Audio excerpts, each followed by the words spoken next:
आदाब, सत श्री अकाल। एक बार फिर से मैं हिमांशु आप सभी का स्वागत करता हूँ। देवट आज हम पहुँच चुके हैं। यहाँ हम सरकारी जानवरों के हॉस्पिटल में पहुँचे हैं। यहाँ के जो प्रमुख डॉक्टर हैं उनसे जानेंगे कि जो महामारी फैलती है गायों में, एक तरह से लंपी बीमारी, उसके बारे में जानेंगे किस प्रकार इसको रोका जा सकता है, कैसे अवेयरनेस किया जा सकता है। इसमें ज़्यादा से ज़्यादा इस वीडियो को शेयर करने की कोशिश करें। गायों को ज़्यादा बीमारी फैलती है, उसके रोकथाम के लिए क्या प्रयास किया जा सकता है? देखिए, इसके लिए जो बीमारी जो वायरल है, इसको वायरस में ये मच्छर और मक्खी से फैलती है। वायरस को मच्छर और मक्खी फैलाता है। तो अगर हम मच्छर और मक्खी के ऊपर कंट्रोल कर लें, अपने बाड़े में अपन मच्छर मक्खी को भगाने के लिए धुआं करें नीम के पत्तों का, या दवाई छांटें। जो दवाई छिड़काव की जो दवाई है, साइपरमेथ्रिन है, डेल्टामेथ्रिन है, इन दवाइयों का छिड़काव करते रहें। मच्छर मक्खी पर अगर कंट्रोल कर लें और बीमार जानवरों को अगर आप अपने घर में कंट्रोल कर लें, बाहर ना छोड़ें, तो इस बीमारी पर काफ़ी हद तक कंट्रोल किया जा सकता है। तो ये संक्रमण बीमारी है, ये बिल्कुल संक्रामक बीमारी है और इसीलिए इतनी बड़ी स्तर पे ये चल रही है। परंतु अच्छी बात यह है कि इसमें मतलब रिकवरी रेट बहुत अच्छा आ रहा है। 100 जानवर अगर बीमार हो रहे हैं तो 98 जानवर ठीक हो रहे हैं। 1 से 2% ही इसमें मृत्यु दर है। और तो पब्लिक को, जनता को, पशुपालकों को ये बताने की बहुत ज़्यादा ज़रूरत है कि ये बीमारी जानवरों से आदमियों में नहीं आ रही है। लोगों में भ्रम फैला हुआ है, लोगों में डर बैठा हुआ है। वो गायों का दूध नहीं निकाल रहे हैं, और अगर दूध निकाल रहे हैं तो दूध को वो वेस्ट कर देते हैं, गिरा देते हैं, उसको काम में नहीं ले रहे हैं। इस भ्रम को दूर करने की आवश्यकता है। किसी भी दूध में किसी भी तरह का वायरस 55 डिग्री पे, क्योंकि सभी तरह के वायरस डेड हो जाते हैं, और अगर हम दूध को उबालते हैं तो वो 100 डिग्री का उसका टेम्परेचर होता है। इसलिए उसमें वायरस के होने की संभावना बिल्कुल शून्य हो जाती है।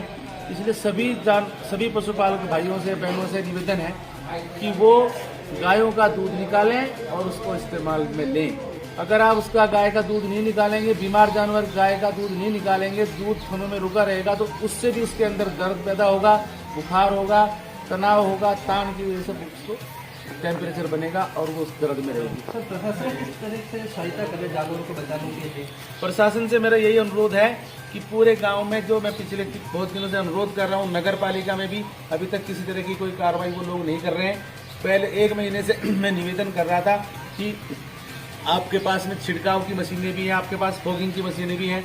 अगर आप डेली पूरे नगर पालिका क्षेत्र में, पंचायत वाले पंचायत क्षेत्र में अगर बड़े स्तर पे अगर कीटनाशक दवाइयों का, एंटीवायरल जैसे सोडियम हाइपोक्लोराइट है, उसकी दवाई का 2% का घोल बना के अगर गांव-गांव में छिड़काव करते रहे तो भी इस बीमारी पे बहुत कंट्रोल कर सकते हैं। तो सर, आयुर्वेदिक या होम्योपैथिक किस प्रकार की दवाएं इसके ऊपर कारगर साबित हो रही है? आयुर्वेदिक में जो ये गोरक्षक हैं और दूसरे स्वयं सेवक हैं, और गाँव में लोग बहुत बढ़िया काम कर रहे हैं।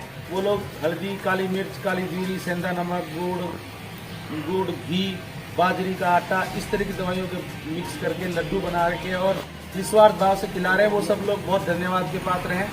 हमने भी यहाँ पे अभी होम्योपैथी की दवाइयाँ भी हमने यहाँ पे फ्री वितरण शुरू किया है। अपने हॉस्पिटल में भी जो दवाइयाँ हमें सरकार से मिल रही है वो भी हम दे रहे हैं। उसके अलावा हम अपने स्तर से भी नगर मतलब होम्योपैथी की प्रिवेंटिव भी, जो वैक्सीन का काम कर रही है, और क्यूरेटिव भी, जो बीमार हो जाते हैं उनके लिए भी हम दवाइयाँ होम्योपैथी की फ्री निःशुल्क वितरण कर रहे हैं। और जो बीमार नहीं है उनके लिए प्रिवेंटिव जो सोल्यूशन है वोरियलिनम 200 का, उसको भी हम फ्री वितरण दे रहे हैं, जिससे कि वो वैक्सीन का काम कर रही है। क्योंकि वैक्सीन अभी इसकी उपलब्ध नहीं है। LSD की जो लंपी स्किन डिजीज है, जो एंटीवायरस है, तो इसकी वैक्सीन अब बनी है तो वो बड़े स्तर पे मार्केट लेवल तक आते में उसको 1 साल लगेगा। हम इसके लिए गोट पॉक्स वैक्सीन लगा रहे हैं, परंतु गोट पॉक्स वैक्सीन की एफिकेसी भी मेरे को 50-60% तो कंपनी ही बता रही है।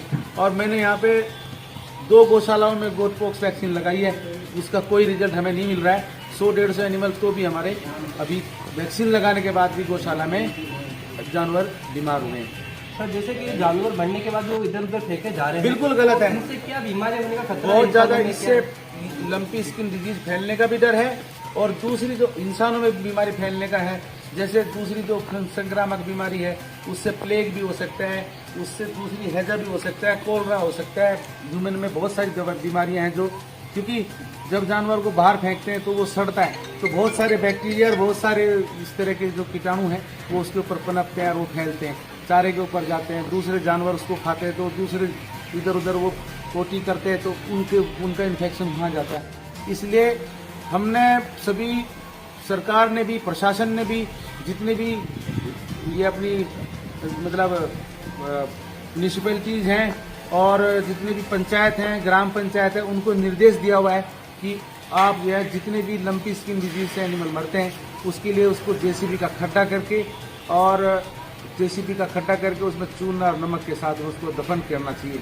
हर ग्राम पंचायत में एक आइसोलेशन सेंटर बनना चाहिए, जैसे अभी हमने नगर पालिका में ये अपना अभी बनाया है। और जितने एनिमल हम वहाँ पे बीमार जानवरों को लेके ला रहे हैं, स्वयं सेवक लोग ला रहे हैं, तो वो बहुत रिकवर हो रहे हैं। मैं अभी वहीं से आ रहा हूँ, 15-20 जानवर थे उनकी अभी, क्योंकि वो अभी रोड पे घूम रहे थे तो उनका क्या ट्रीटमेंट होना था। एक बार ट्रीटमेंट हो गया वो आगे दूसरी जगह निकल जाते हैं। हमने उनको कहा भाई इनको एक जगह इकट्ठा करो, एक जगह इकट्ठा किया तो वो रिकवर हो रहे हैं। अभी 12-15-20 जानवर में देख के आए गाय हैं तो सब अब रिकवर है, चारा खा रही है। ये थे हमारे साथ डॉक्टर साहब जिन्होंने हमारे को ये जानवरों में जो लंपी बीमारी फैली उसके बारे में जानकारी दी।